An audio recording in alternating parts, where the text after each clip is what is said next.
Good morning everybody, Reggie Time here, playing some 13L. I think what's going to be something like getting over my 40th, but I don't know. I don't think it's quite 40, but a decent number now of 13L snap videos for my YouTube channel.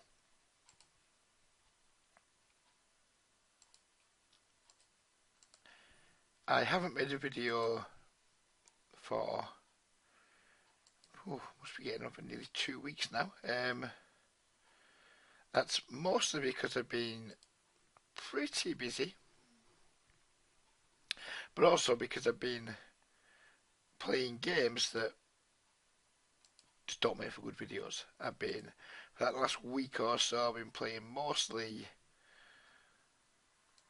Full Ring on Sky as I, Full Ring on Sky, Full Ring on PokerStars, as I've been trying to make a Full Ring series for Grinder School to add some Full Ring content to the site, but it's not. I don't think it's something that people necessarily want to watch. It's not something I necessarily enjoy doing, which is playing Full Ring on PokerStars, but it is good for volume and demonstrating some of the points that I want to make about the game. But I'm now back playing, well, not back, but I've focused most of my time back on Triple Eight for the foreseeable future. I have been somewhat nomadic so far this year. I've had a good year so far in terms of results, but I've been somewhat unsettled in where I'm going to play. Well, having had a good look around, I still believe Triple Eight to be the overall best place for me right now. It's not as good as it was 2 years ago. Hell, it's not as good as it was maybe this time last year. But I think that's more to do with just the overall poker landscape than any failings on Triple Eight's part in particular.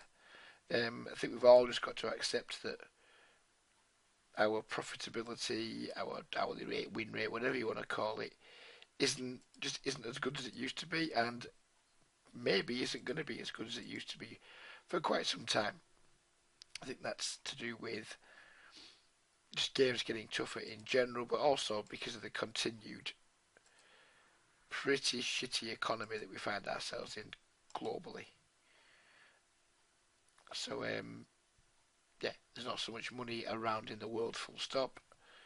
And without getting into too much of a socialist rant, too few people have too much of the money, and I think that's pretty much the same in poker to an extent.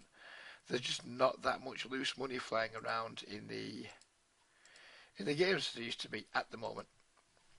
Shit happens. You just need to get on with it.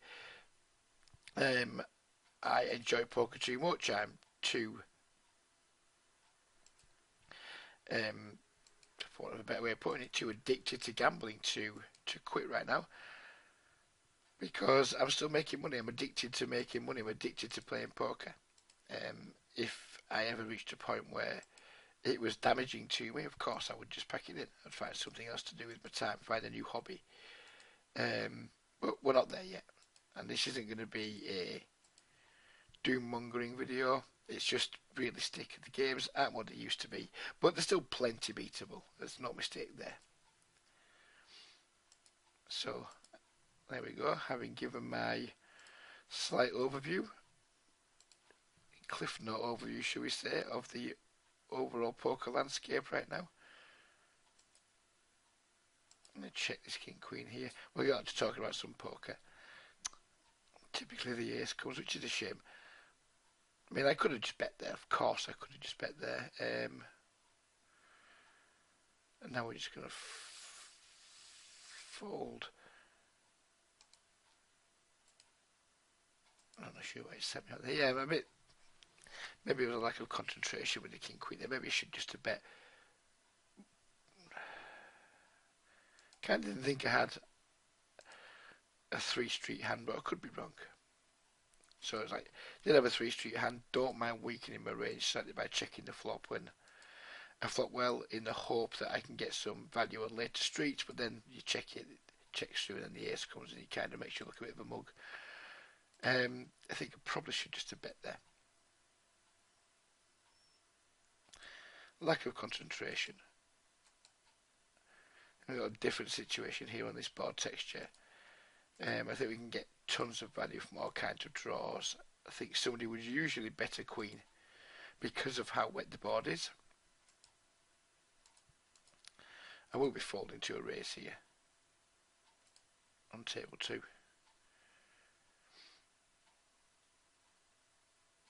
But this is definitely a situation. The last board was so dry, I didn't mind giving up a free card so much. On this board, I think giving up a free card is too risky. I guess I'm not folding to a raise anymore now. I've turned trips. And I think maybe I could have bet just a little more there. Not much more. Just a little more. We're not going to be able to shove the river here if I want to. Whereas if I'd put an extra $1 on my bet, we'd have been $2 extra in the pot. There'd been $1 less in his stack. We could have had like a pot size shove for the river. And now I'd have to overbet or bet really small. And I think I'm going to go for the small. And just try and get a call from like a queen or a 9 or something like that. Try and give him a price that he's just too good to refuse.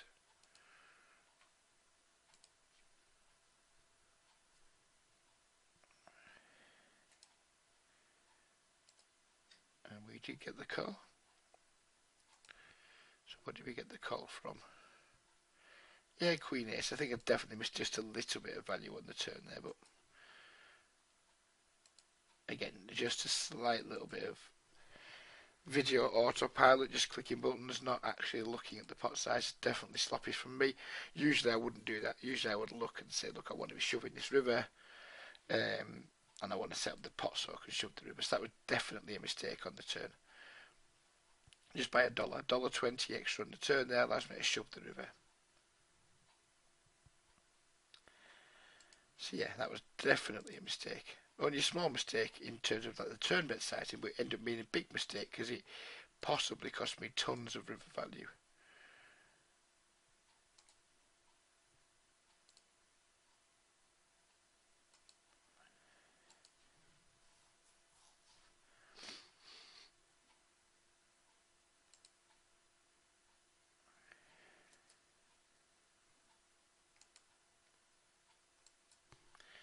Going to bet twice on table 2 now, just try and get into fold ace high, some kind of pairs or other. I think it's pretty evident that our jack high has no showdown value. And I think one bet isn't going to get the job done enough of the time to make him fold something that isn't a king, which is why I need to bet twice. And if he's just checked a king on the flop, then good for him. And just going to give up with the ace queen. Feels a little bit weak there, just check folding on a jack high board, but we had no, well, we had like a backdoor straight draw 2 over, so I guess we could have c-bet the flop, but it wasn't the best flop to c-bet. Jack high, 2 lowish cards. It's not the board where you'd expect to have tons of fold equity, and we're not going to improve that often on the turn. So don't mind just giving up there.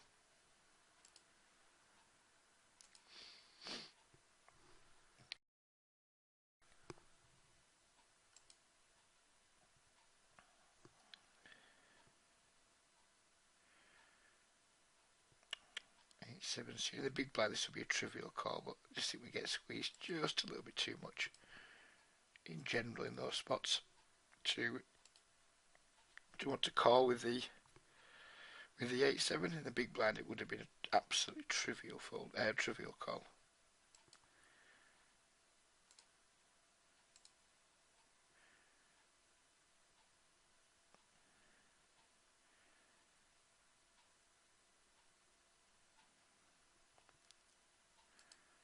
Two folds here, and I think it was a pretty easy call. Not sure I want to call the river if he bombs and we don't improve though. If he like bombs for like $10 here, I think I would just have given up. Now it's a matter of, do I bet for value or not? What could he have taken this line with? I think he probably bets all his better hands on the river too. So I think I'm just going to shove for value. Slight over bet.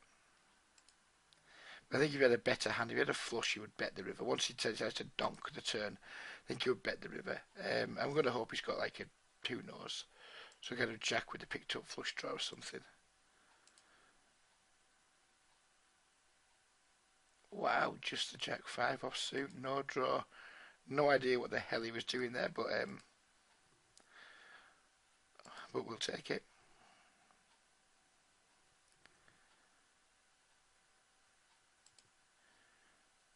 3 chances to flop a set. Breaks one of them.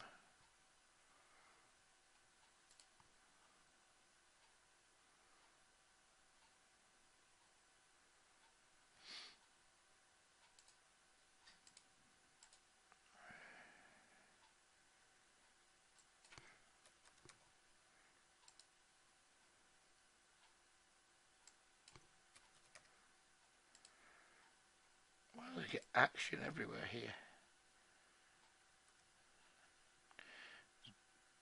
You know, I'm just going to shove here because of his stack size.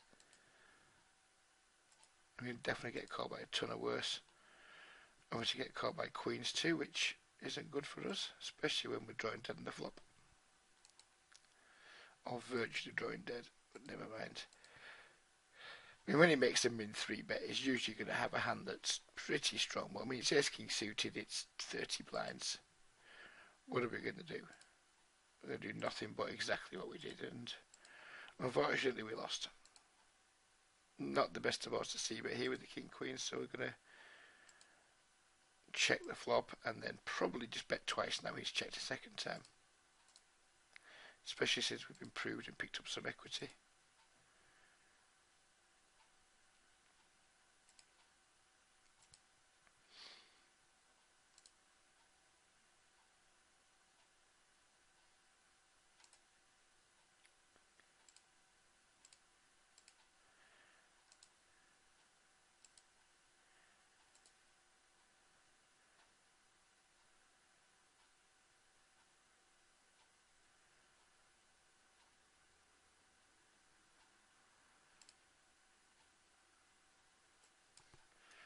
Not a great board on table 4, but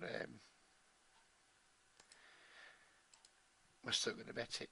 It's similar to the board above where we had the king queen last time, but this time we're betting because there's not that much hope that we're going to improve on the turn and give ourselves a chance to. What I don't want to do when I've got a hand like king queen on jack XX is bet, get raised and miss the chance to make some kind of hand where I can get value on later street, whereas with the king 3 I may have no objection if we get check raised, whatever, don't care. That's not necessarily mean I'm giving up with the king queen, it just means I don't want to be raised on that flop, so I just want to take my free card, whereas with the king 3 suited I'm not that bothered about like taking my free card. I'd rather just try and pick the pot up. That was the reason, even though the board textures were similar enough, that's why I thought one was a bet and one wasn't a bet. I don't like this, but we're going to call just once because we have made a pair. We do have backdoor everything. Now we've completely bricked the turn. We're just going to check fold.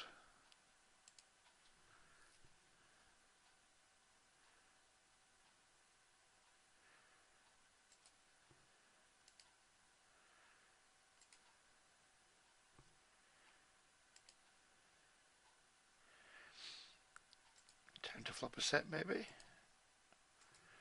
Would be nice if we get chance. Bluff shove is tanking, which I didn't like because I hate getting squeezed when I've got a chance to flop a set, but it doesn't matter because we didn't flop a set.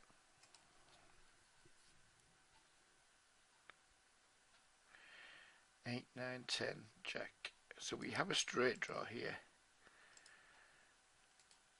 and a backdoor flush draw. So I think we've got enough equity where we can bet and stand a raise. So I don't want to keep sitting me out. So I don't mind betting there because it's not like I'm bet folding. Some draws there I would just check back and just try and take my free card. That wasn't one of them.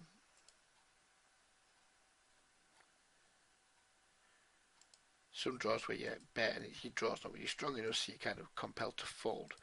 That wasn't going to be a bet fold situation, so I'm comfortable enough betting.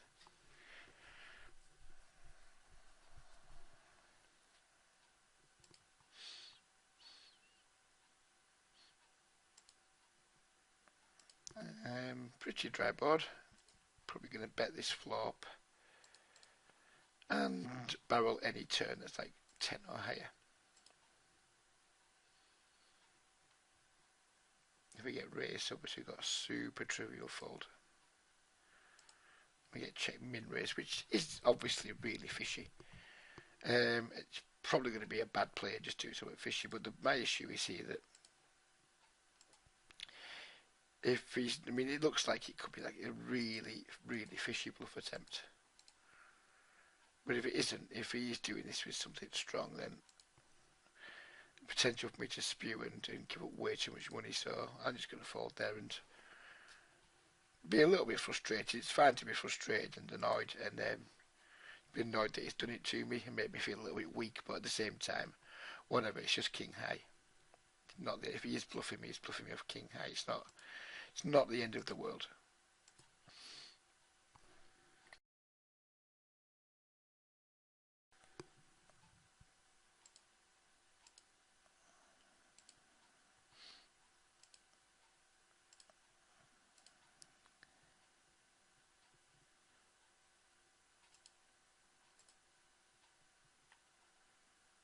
So where do I think my immediate poker future lies? Given that I've had a damn good look over the online poker horizon, given this year so far. Let's run through the different options, starting with the game selection options, which are Sky and Unibet pretty much. Even on the sites where we can game select pretty well now, I believe the days of the double figure win rate, unless we game select super, super hard and have really low volume, I think the days of the double figure win rate are currently behind us. Will they ever return? Who knows, doubt it, but they're behind us. So yeah, I could get a double figure win rate by playing on Sky if I wanted to like play just 2 tables, something like that. But the problem with that is your volume is super, super low, and then when you have say a 10,000 handbrake even stretch, that can stretch over a long actual, in terms of like period of time, it could be a long time. It could be like, it could take like maybe 3 weeks to play 10,000 hands, which is just ludicrous. Then you've got the other side of the coin, which is the high volume option, which is PokerStars, where I believe that someone like myself in the 25 and L, I believe my win rate's probably somewhere between 2.5 to 4 big blinds, probably in the lower end of that, maybe 3, playing 6 max, full ring. Maybe I could squeak out a 4 big blind per 100 win rate. But the variance involved in that is huge. And let me just play these hands while we continue at this point. And I've never been one for high volume, low win rate type poker. It just doesn't suit me as a person. I don't enjoy it. And on top of that, on PokerStars, it's just, for me, it's not a particularly enjoyable poker experience. I find it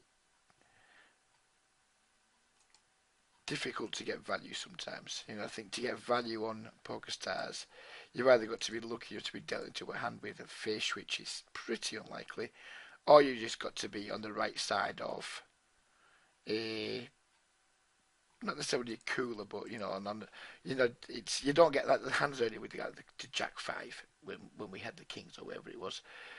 Those little bundles of joy do not drop in your lap anywhere near as often on PokerStars as you do on other sites. So yeah, I think the fact that my win rate's probably going to be around 2.5 bigs on PokerStars that's not a win rate that I'm keen to go around pushing. Could I improve it slightly? Maybe. Maybe I could by like working really, really hard on my game and going away and remodeling it. But again, I'm a recreational player. I don't play for all of my income. I want to enjoy poker. I don't enjoy the fucking super, super hardcore studying that's involved in perfecting your ranges. I just like to go ahead, play poker, deliver my game, and deliver it somewhere where I can get results without having to fucking grind myself to dust. I don't like the fact we have calling here. Do I think he's checked back a queen very often? Not really, but do I think he's checked back aces or kings or something like that? Yes, I think that's entirely possible. If he bets a river, I think I'm just going to fold unless he bets it really, really small. And check back bet line isn't typically a line that I expect to see as a bluff very often. It's a line I take as a bluff personally, but it's not a line I see too many other players taking as a bluff, and I'm just going to give up here.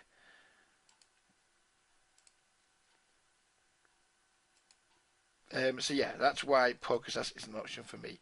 I think if you're this kind of person who really loves the intense competition and wants the super high volume and all of those things, it's absolutely a legitimate place to do your grinding. It just doesn't suit my overall poker philosophy. So that's kind of that out the window. Full Tilt is merging with PokerStars and 50 never goes. The regular tables are just a joke. So again, that leads me back to Triple Eight, where it's got pretty much everything. When I want to slow down and play some full ring, I can get 6 tables of 50 and 30 full ring pretty easily most of the time. When I want to play speed poker, I can get 30 24/7. I can get 50 for 15 hours a day usually. Um, the games are a bit slower, so I can't get the same volume. If we're 4 tabling here on Triple Eight, we're getting maybe 750 hands per hour instead of like the 1,000 and something. So maybe it's that much slower. So we can't get the same volume in. But overall, I expect I can have a win rate in these games. I mean, I've been talking to Patrick, who's done some videos quite a lot recently. He's firmly of the belief that 6 bigs to hundreds a very attainable win rate in these games. I'm not convinced. I think he's slightly over on that. But who knows? Maybe he's right. But either way, can I overall make $15 an hour playing on Triple Eight over the month? Yeah, I expect I can. I expect I can. I'm going to play different games at different times, and yes. And I'm going to get that $15 an hour easier than it's going to come on PokerStars. It's going to suit me more in terms of I'm not going to grind myself to dust to achieve it. I'm actually going to be playing in games where I'm very confident that I have edge, whereas on PokerStars sometimes I can play session after session where I'm not even sure if I have edge because I just do my session reviews. I review all the hands and I look around the tables and I don't see dead money anywhere. Whereas when I look around the tables here, when I do my session reviews from Triple Eight, I see dead money every time I review hands. Not necessarily at every table, but overall from every session, I just see dead money. Don't see that in PokerStars, and that's a big difference to me. I want to be playing in games where I know there's dead money. So that's pretty much why I'm back on my old faithful Triple Eight.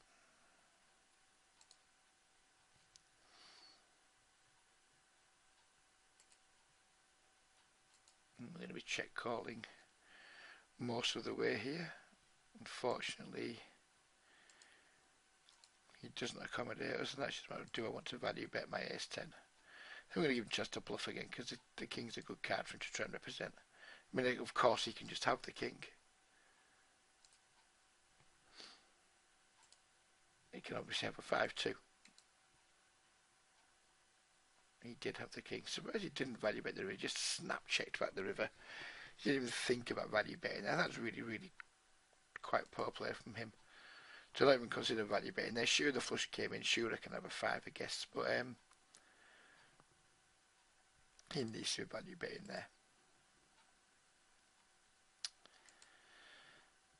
Not going to see about the ace king on this board texture. Not going to get anywhere near as many folds as we'd need.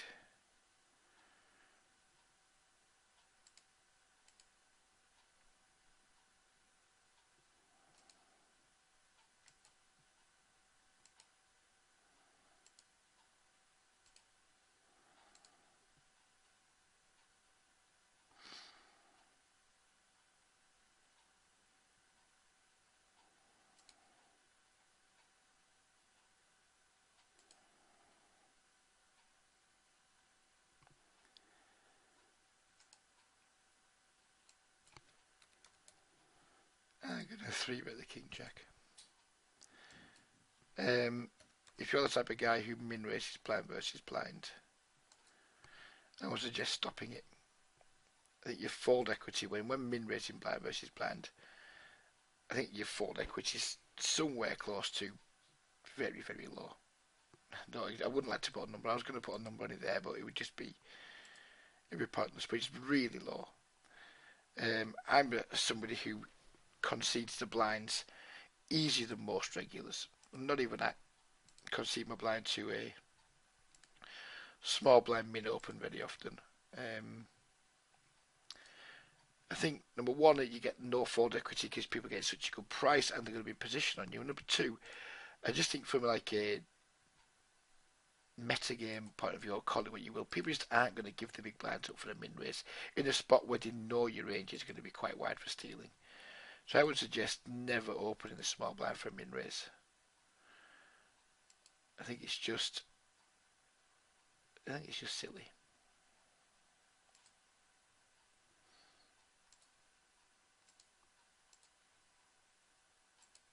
When you're going to be in position post flop against a wide range in a really small pot.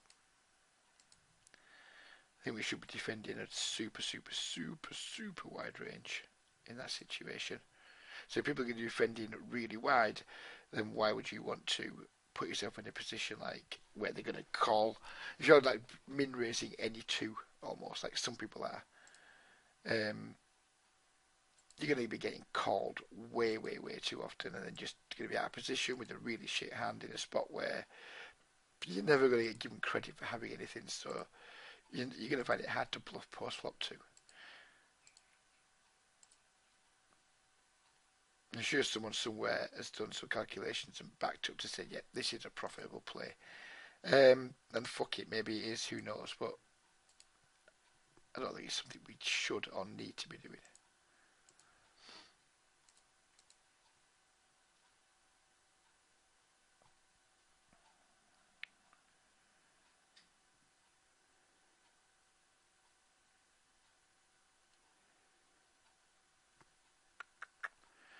You know, like backdoor wheel, backdoor flush draw, but let it slide. One thing I hope you will have noticed during this video is I've played very few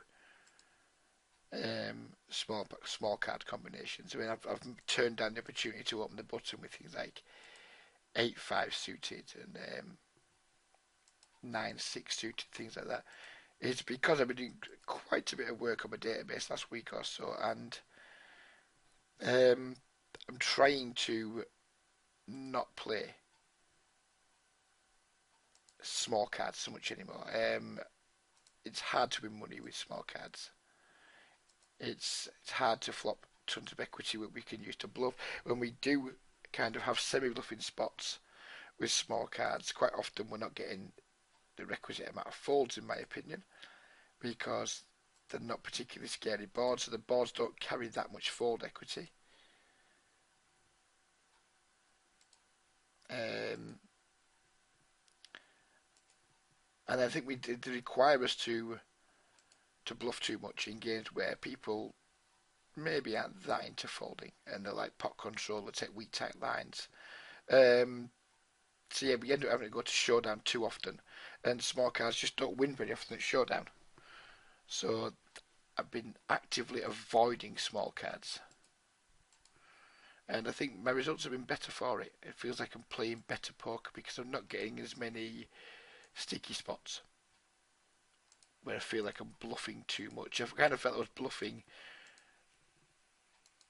too much as well. I wasn't getting my frequencies right. I wasn't playing well with them. So for the time being, I just like eliminated them, playing them, and maybe when I give it some more thought, maybe I can start reintroducing some in certain spots. But for the time being, I just kind of cut them from my poker diet, and then we'll see where we go from there. See in a few weeks, we'll see where we're up to with our win rates, see how our results are being. If we're getting good results, we're not playing them, we'll just continue not playing them. If I feel like I need to reintroduce them, then no problem, I can just reintroduce them. And I work back from the bottom with them.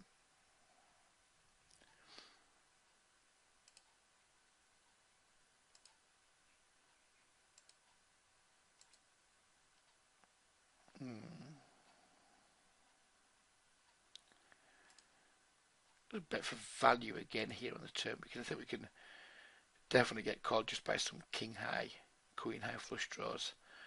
So we're not going to bet big because I am actually betting for value. And if we are behind to a pair, then we just get to suck out plenty of times on the river. But that was definitely a value bet on the turn there. Please don't make don't think I was bluffing. That wasn't. I completely butchered this hand here, so we're just going to check back now and chop the pot up, I guess. Don't make the mistake thinking I was bluffing there.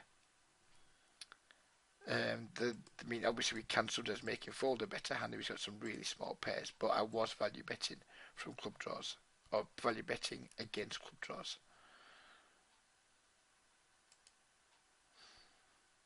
Limp under the gun. We have 2-8s. I'm always a bit suspicious of under the gun limps from regulars. It's just not something I expect to see. I mean, we can't really just check fold this board. But I'm not going to be check calling 3 streets here. Probably just if he pots it again, I'm just going to fold, I think. He doesn't pot it, but that said, I think we're still going to fold. Whenever I see the under the gun limp, my spidey senses just start tingling. It's like, aye, what's going on here? And maybe, fuck it, who knows? Maybe he's tagged incorrectly. Maybe he's just some like one of those weak type fish that hangs around that just like limps small pairs under the gun constantly. Who knows? If I see him limp several times now, that's something I've been looking out for in my next few sessions. And if I regularly see him limping under the gun, I'd be more inclined to pop it up with the 2-8s. But for the time being, until I see him do it a few times, we're not going to be doing that. I don't want to give him the chance to just like 3-bet me and then I have to fold and just deny myself the chance to flop a set.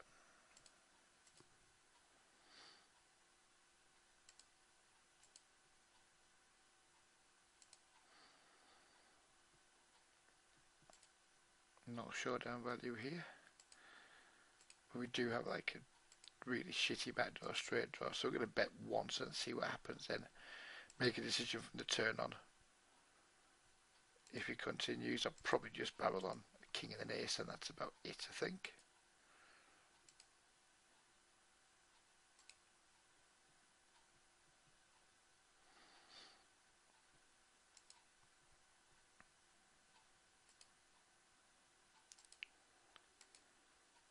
Just feel nice to be back on Triple A. I've not been on here now for maybe close to 2 weeks, and it just, every time I come back to Triple A, it just feels like I'm coming back home.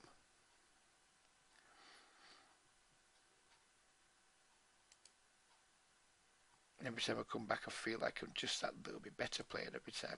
Still do believe that my game is improving.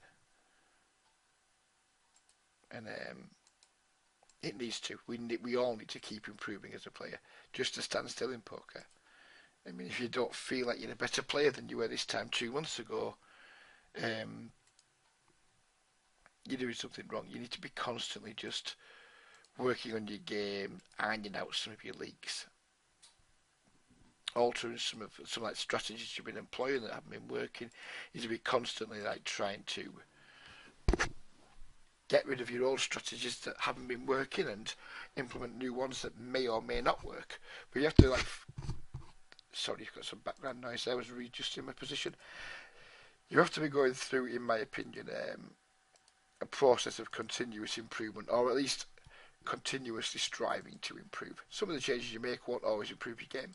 They'll actually have a net negative result on your net negative effect on your overall results. But that's how we improve. We trial and error. Let's just try some things. Some work and you make a lot of money for them in the short term. Other things don't work and instantly start costing you money. But you don't know unless you're in there trying. And for example, I'm trialing the Let's Not Play Small cards. It might well be in 2 or 3 weeks' time. It's not worked out for me, and because when I substitute some of the small cards, what I'm actually adding to my range now is hopefully some more just like high offsuit cards. And I've done that based on they just have more showdown value. So therefore, if we're like looking at pure hot and cold equity, if we start with a hand that has more showdown value, because I feel we go to showdown more than perhaps we expect to, I'm hoping that's going to have like a net positive effect on the result, just strengthening my ranges in some areas. Even though these cards aren't quite as pretty, like a Jack 9 off or a Jack 8 off suit, something like that, isn't as pretty as a 6-5 suited. My guess is it's probably going to make us a little bit more money. So it's not that I'm getting tighter, I'm just like altering how my ranges are composed slightly. That was a mistake. Should have raised the S5 on the button. It was just a little bit of autopilot, or just not autopilot. Lack of concentration because I was making a point.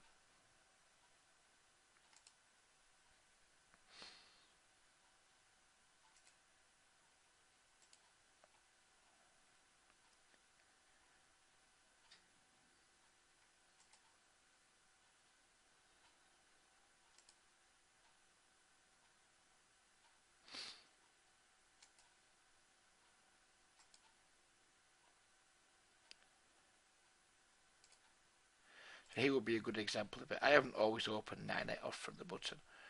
Yep, you might be laughing and thinking, wow, what a fucking nit. But I just haven't.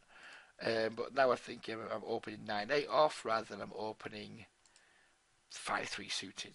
Because 9-8 off is just going to, in my opinion, make me more money long term than the 3-5 suited is. So that's kind of the subtle adjustments I've just made for the time being.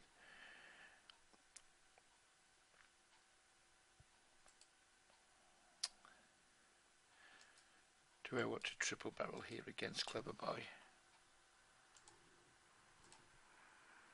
I think we could definitely find a profitable second barrel here. Then we'll just decide on the river.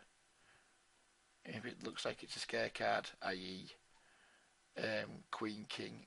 Well, Queen I think we can check. Or maybe value bet. No, in fact, yeah. If it's a card, a Queen or higher, we're going to, the Ace is definitely a card we're going to empty the clip on.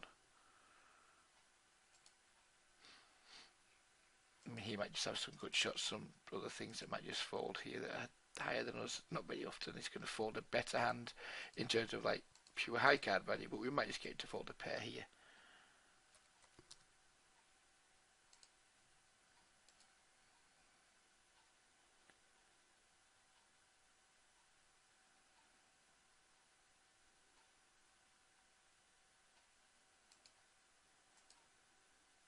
And not try to make you fold a jack. Try to make you fold a pair that's worse than a jack. Maybe King Queen folds, something like that. King 10. So that's the kind of type of hand I'm trying to make him fold here.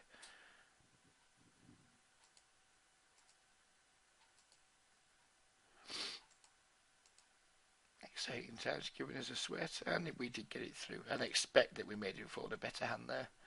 I'm really quite pleased with the fact we emptied the clip. It was a nice run out for us. We flopped well. Turn barrel is dubious, I guess.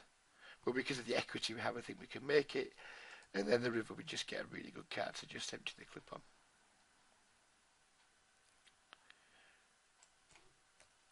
Make a small 3-bet here against somebody who I expect is going to be, with the stack size, going to make some mistakes and call too often.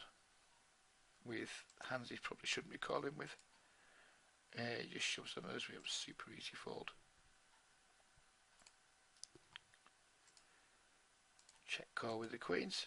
Keep check calling if you bet small.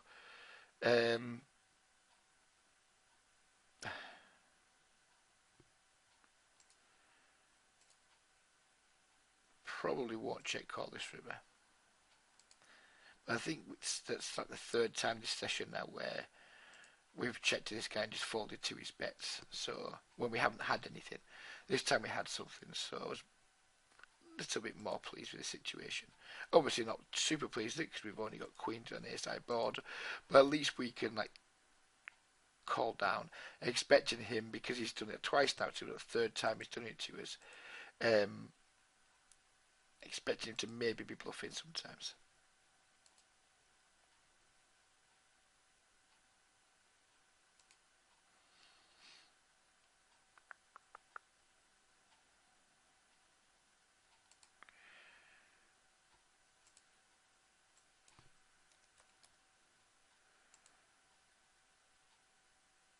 Just 3-bet the ace-10 versus the regular, who we expect is going to be opening too wide.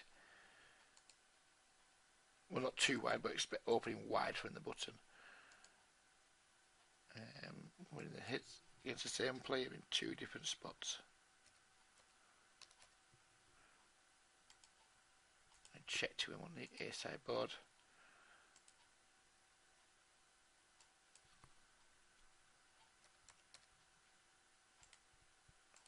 It's always interesting when you're playing against the same guy at 2 different tables. I think it's like creates a unique dynamic. Wow, we've been just look at that size in there. We've got bottom set, a check raise for value, and I was intending on calling a shove, thinking that you could just like shove with ace-x with a diamond, that type of thing. Now I'm puking. Now I am puking, and I think I'm just gonna fold.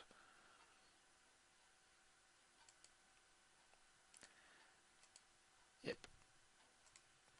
Didn't like it much. Hate folding sets, but I think that if we're ever going to fold a set, I think that's one of the best, well, not one of the best spots, but one of the most compelling reasons to it. I mean, we've check raised and he's put like a really small 3-bet in. It's just really, really, really hard for him to be bluffing there when he uses that sizing. If he's not bluffing, he's either going to have a fucking shit ton of equity against me or just have me beat from jump. With this like a flop flush or a bigger set. So that's going to be a very interesting hand, and I'm probably going to post that hand up in a few spots for some more discussion on it, because some guys just aren't going to get to see it because these people just don't watch this deep into videos. So yeah, that's certainly an interesting hand. Let me check my 9s here. Probably with the intention of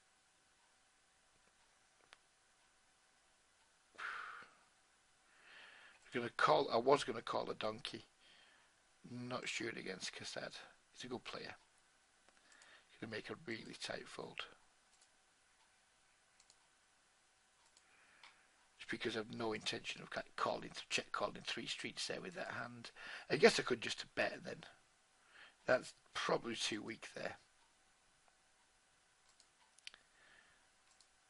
But again, it's just a situation I'm not that comfortable with. I'm at a position with like a marginal hand to 2 players. I guess I should just bet there, like bet, and I don't know. Guess hope they both fold, I guess, and just like make life easy for myself. But I don't mind. I don't mind making some tight check folds from time to time.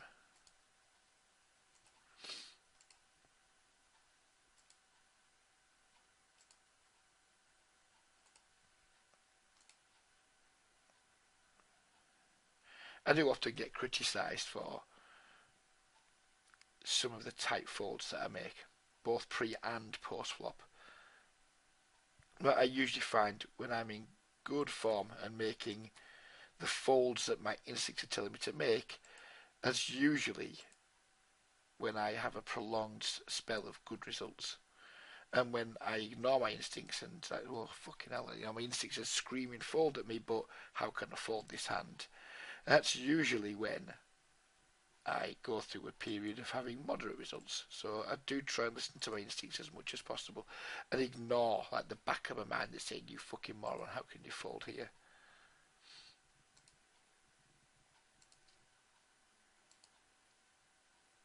I have really enjoyed making this video though. It's been nice to be back on Triple Eight making videos. It is bet really big here, so I'm just going to make a fucking huge raise. And just shove the turn.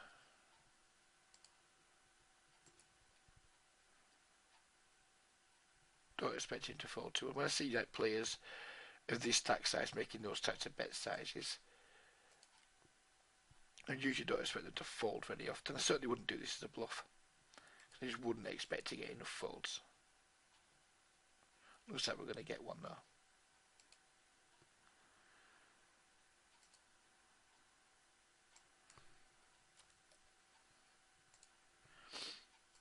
So yeah, we're about 45 minutes in. We're probably just going to, in fact, we will just play around to our blinds and then we'll call it a day. But it has been nice to be back on Triple Eight. It's been nice to be making a video again. Hope you guys have got to the end and enjoyed it. And if you would like to talk to me about getting some help in your game, my contact details are all in the comments below. Please do take a look at my website, have a look at my rates. There's some more information about me there, some graphs and what have you. Yeah, please do get in touch if you have been thinking about getting in touch with me for a while. Just go ahead and do it. I don't bite, I promise. And come along, join our Skype group, have some fun chatting to the other guys that I'm currently working with, and hopefully just give your game a little bit of a boost.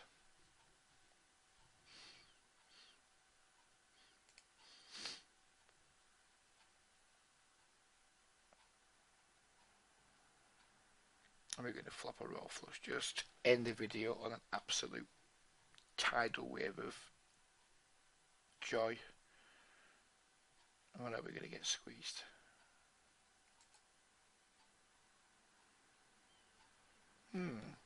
Interesting flop. And we could definitely check call here. Not going to bet. It's too ambitious for value. Turn of flush draw. Again, I'm happy just check calling here. I think we can have the best hand sometimes. We have enough showdown value where we don't need to bluff. And then we do with a flush, which is obviously pretty nice. We're going to hope someone's got two pairs or a worse flush or something like that and can call us. We get raised. I'm not going to be enjoying life too much. But we don't get raised. So happy days. That's the end of the video. Hope you enjoyed it. It's been a bumper edition. It's not very long. Not very often I make these long videos for YouTube. I do hope you enjoyed it, and yeah, hopefully we're back with another video really soon. Take care, everybody, and bye for now.